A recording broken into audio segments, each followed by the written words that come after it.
The morning my son told me I'd be moving into the storage room, I was standing at the kitchen sink washing the breakfast dishes I had made for everyone. Not for myself. I hadn't eaten yet. I was waiting until the dishes were done, the way I always did, because the kitchen felt crowded with 4 people moving around, and I didn't want to be in the way. That was already my life by then. Waiting until there was room. I set the last plate on the drying rack, dried my hands on the dish towel, and turned around. My son was leaning against the doorframe with his coffee. The good coffee. The kind his wife ordered online that no one else was supposed to touch. He looked at me the way people look at a piece of furniture they're trying to figure out where to put. "Mom," he said, "we've been talking. Claire thinks it makes more sense if you take the room downstairs. The one off the garage." I knew the room he meant. It had a single window that faced the concrete wall of the neighbor's fence. We used it to store holiday decorations and the boxes from when they'd moved in 3 years ago that had never been unpacked. There was no closet. The ceiling had a water stain shaped like a handprint. "That's the storage room," I said. He looked down at his coffee. "We'd clear it out. It would be fine." I didn't say anything. I folded the dish towel and hung it over the oven, handle the way I always did. Then I walked past him and up the stairs to the room I had been sleeping in, the guest room with the blue curtains, and I sat on the edge of the bed. "I want to tell you something before I go any further. I want to tell you who I was before all of this, because I think it matters. My name is Margaret. I am 68 years old. For 31 years, I taught 4th grade at Millbrook Elementary. I know how to manage a room full of 9-year-olds in January, which is the hardest month. I know how to make a child feel seen when no one else has noticed them. I baked my own bread every Sunday for decades. I grew tomatoes in raised beds along the back fence. After my husband passed, 7 years ago, I kept the house, kept the garden, kept my routines, because routines were what kept me upright when grief wanted to take my legs out from under me. My son is named Daniel. He is 41. He was a quiet boy, sensitive, the kind who cried at movies and then denied it. Somewhere in his 30s, he changed in ways I couldn't quite name. He married Claire, who is efficient and certain about everything, and they had 2 children, my grandchildren, Lily and Owen, who are 8 and 5 and are the best part of my days here. I moved in 18 months ago. My knee had needed a second surgery, and the recovery was harder than expected, and Daniel had called and said, "Mom, just come here while you get back on your feet." I had hesitated. I knew myself well enough to know that temporary arrangements have a way of becoming permanent. But I went, because the alternative was being alone in my house with a knee that wouldn't hold me on the stairs, and because he was my son, and I believed that meant something. That first month was fine. Then it was less fine. Then it became something I found hard to describe to people who asked how I was doing, because nothing was ever large enough to point to. It was all small. The way Claire would redo the dishwasher after I loaded it, without saying a word, just pulling everything out and starting over while I was still in the room. The way Daniel stopped asking my opinion about things and started announcing decisions. The way I began to feel, without anyone ever saying it directly, that I was a problem that had been managed, rather than a person who had been welcomed. I started eating after everyone else that spring. I don't remember when it began exactly. I think it started because the table was crowded and I was the one who always got up to refill things, so I was the last to sit. Then it became a pattern. Then Claire mentioned once, lightly, that it was actually easier if I ate after because the kids needed space to spread out. I said, of course, and she moved on, and after that it was just the way things were. I ate standing at the counter most nights, or sitting in the living room after they'd all gone to watch something in the den, picking at whatever was left in the serving dishes. If I said anything bothered me, Daniel would look tired. He wouldn't argue. He would just look tired in a way that made me feel I had caused the tiredness, and I would say, "Never mind," and change the subject. Claire was never unkind in any way I could quote to you. She was pleasant, always, the way a hotel lobby is pleasant, smooth and impersonal, and easy to be in, as long as you remember you're a guest. I started calling my friend Ruth every morning. Ruth and I had taught together for 20 years, and she retired to Scottsdale, and she is direct in a way that I have always loved. She would ask me how I was, and I would tell her, and she would listen, and then she would say something true. One morning in September she said, "Margaret, you are shrinking. I can hear it." I told her I was fine. She said, "I know you think you're being gracious, but there's a difference between grace and disappearing." I thought about that for a long time. The storage room conversation happened on a Tuesday. That same week, Daniel mentioned that they were thinking of converting the guest room into a home office for Claire, since she had been promoted and needed more space to work from home. He said it casually, the way he said most things now that involved rearranging my life, the way you'd mentioned changing the cable package. I asked about the timeline. He said they were hoping to start by the end of the month. I went to bed that night and I lay there in the blue-curtained room, and I looked at the ceiling and I thought about the water-stained ceiling in the storage room, and I made a decision, not dramatically.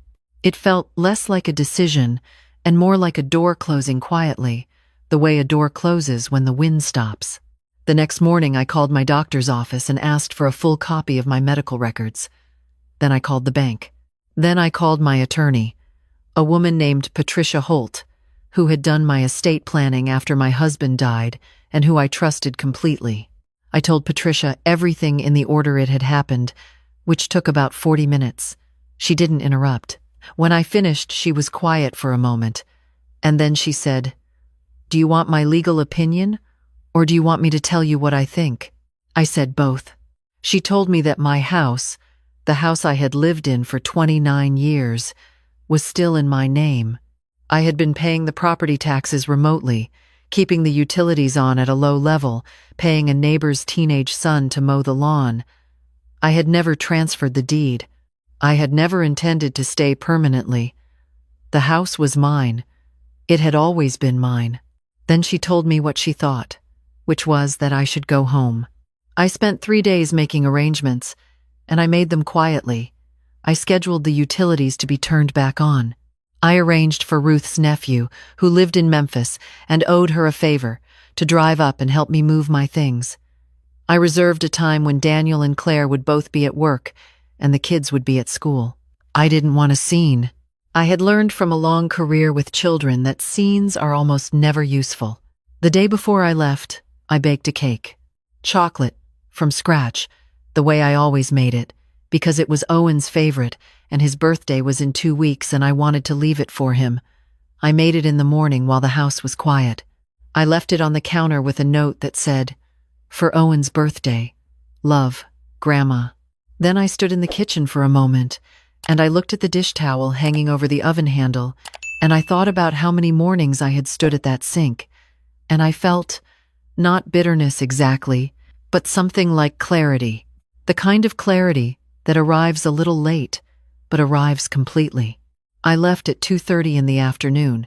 By the time Daniel and Claire pulled into the driveway, I was already across town. My house smelled like closed-up air and old wood, and the faint memory of the bread I used to bake. Ruth's nephew carried in the last box, and then shook my hand and drove back to Memphis. I opened every window. I put fresh sheets on my bed. I walked through each room and turned on each light, not because I needed them, but because I wanted to see the place lit up. I sat at my own kitchen table for the first time in 18 months, and I had a cup of tea, and I ate a piece of toast over the sink, by choice, because I happen to like eating at the sink sometimes, looking out at the backyard. The next morning, I called Daniel. He didn't say what I expected. He didn't apologize. He said he was confused, and then he said he was frustrated. And then he said that I had been difficult to live with, which I heard as the thing he had been building towards saying for a long time. I let him say it. Then I said that I loved him, that I would always love him, and that I was home now and that was where I was going to stay. He hung up. I sat with the silence for a while, and then I got up and went outside to look at the garden. The raised beds needed work. The tomato cages were rusted, and the beds themselves were overgrown, summer weeds having gone to seed in the fall. But the structure was still there, solid, built by my husband 20 years ago from good lumber, and I stood there in the cool October air with my coffee, and I started making a mental list of what I would need from the garden center. Ruth came to visit that weekend. She brought wine and her particular brand of ruthless cheerfulness that I had missed more than I realized. We sat on the back porch with a blanket across our laps, and she told me she was proud of me, and I told her to stop it, and we both laughed, and it was the first time I had laughed, really laughed, in longer than I wanted to admit. I started doing things, small things first. I went back to the community center on Tuesdays, a watercolor class I had stopped going to years ago. I was not good at watercolor, and I enjoyed it enormously.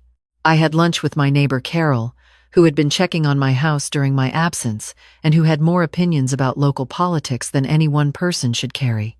I started going to the farmers market on Saturday mornings, which I had done for years before everything changed, and I bought vegetables I didn't need and talked to the man who sold honey about the bees, who apparently were struggling, but persisting.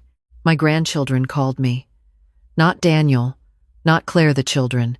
Lily, the 8-year-old, called from Claire's phone one afternoon when she was apparently home alone with them and said, "Grandma, did you move back to your house?" I said yes. She was quiet for a moment, and then she said, "Can I come visit?" I said absolutely, anytime, always. She said she had eaten the birthday cake, and it was the best thing she had ever tasted in her life.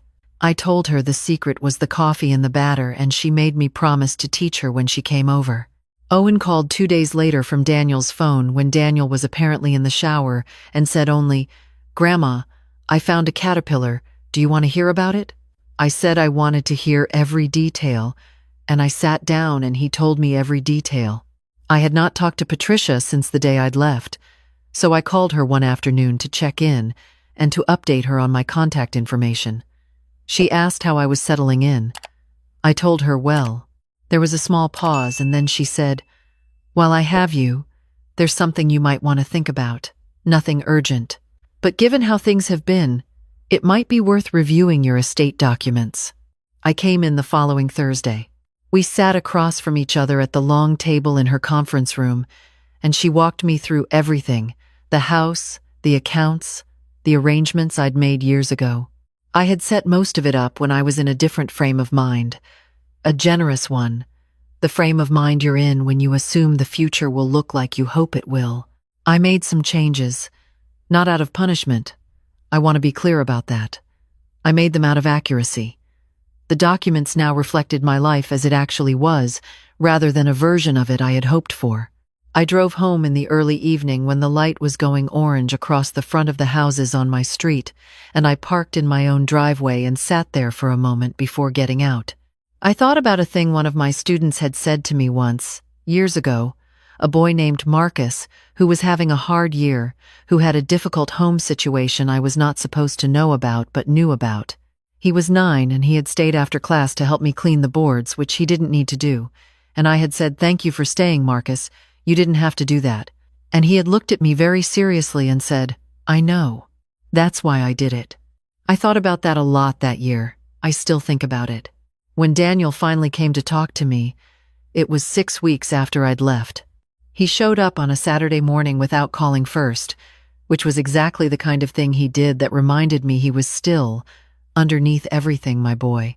He stood on the front porch, and he looked at the porch swing I had repainted and the pot of yellow mums by the steps, and he looked at me, and something moved across his face that was not quite an apology, but was pointing in that direction. I opened the door wider. I said, "I just made coffee." He came in. He sat at the kitchen table where I had sat alone that first night, and I poured him a cup and sat across from him.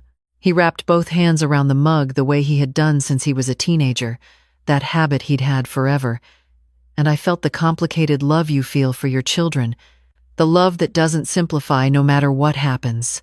He said, "I didn't realize how bad it had gotten." I said, "I know you didn't." He said, "Claire and I have been talking." I said I was glad. He said, "I think I let things go in a direction I shouldn't have." I didn't argue with that or agree with it or soften it.